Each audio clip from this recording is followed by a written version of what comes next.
How do you feel about AI in the future of music?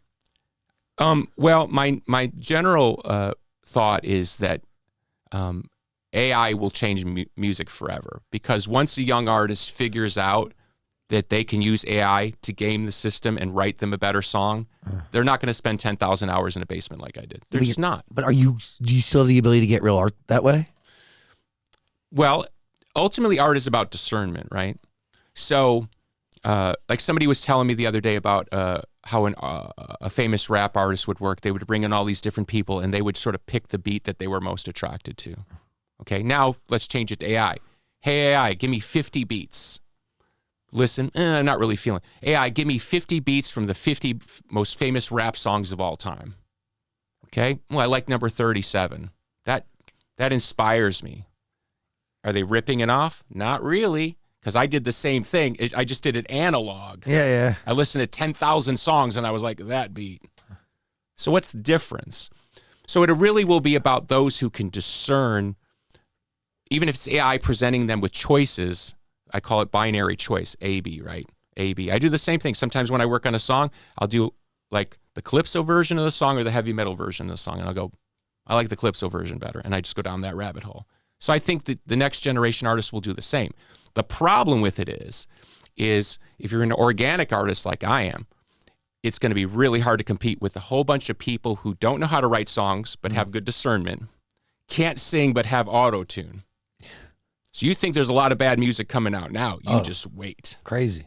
Because everybody's going to be doing it. Why? Because it'd be good for their social media. They won't even give a rat's ass about music. Yeah, it's just another potential way It'll to generate become the money. new version of an ass shot. Hey, check out my new track. But then also what that does is diluting, well, and this is like a little bit of the royalty mind coming into play. Like the more songs that are on a platform like Spotify, for instance, that actually drives down the cost per stream, right? Like that's why they were using AI to generate songs to begin with. There was a huge story a couple of years ago, and they still exist, where Spotify was creating tens of thousands of songs at a clip, just populating it on the system, because ultimately it's one versus the whole library. Whether Spotify bought this company or is in business with this company, they're in business with an AI company that's generating music so they can populate playlists with songs that Spotify owns so they don't have to pay royalties. How crazy is that? So like if people have like music to work out to, if 3 of the 10 songs can be Spotify owned AI generated, Sick. That's a good math for them.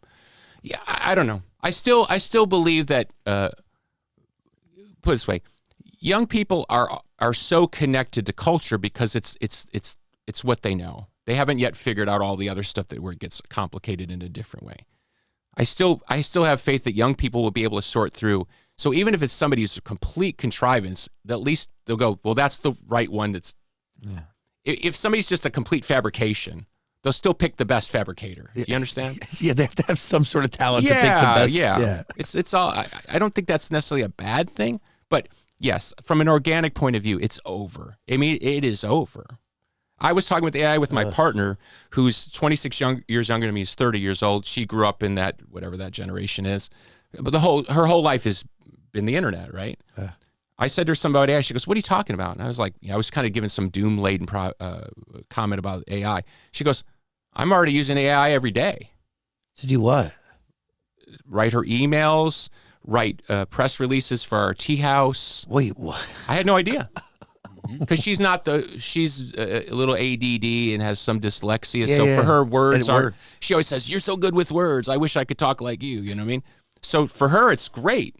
Because it's not like she's lacking the idea. She just doesn't necessarily have the ability to articulate it in quick real time, right? See, in ways, it's going to change the world for the better, but also in ways it's going to ruin it if you don't regulate it. Because ultimately, a lot of people are going to be out of work, and then if you don't transition them properly, we're going to look at a whole different universe. I think most people, to your point, I think most people don't really yet understand how much things are going to change. Oh, it's frightening. 10 years from now. It makes me sick, kind of, to be honest. Just because I think that's a reasonable nausea.